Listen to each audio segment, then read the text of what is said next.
అరే బాబు, చెయ్యి కాలుతుంది. ఏమైంది బాబు?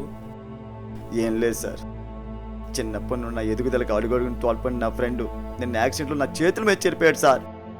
సూసైడ్ చేసుకోవాలనుకుంటున్నాను సార్. ఆ బాధ నుండి బయటికి రాలేకపోతాను సార్. అంటే నీ ఫ్రెండ్ ఈ జనరేషన్లో ఉన్న ఫేక్ ఫ్రెండ్స్ లా కాదనమాట. మీరు చిన్నప్పటి నుంచి మంచి ఫ్రెండ్స్ అన్నమాట. నీ ఎదుగుదలకి తోడ్పడిన ఫ్రెండ్ సడన్గా చనిపోతే సూసైడ్ చేసుకోవాలని ఆలోచన రావడం తప్పేం కాదు. ఆ నిర్ణయం తప్పో కాదో తెలుసుకోవడానికి 24 hours టైం తీసుకో.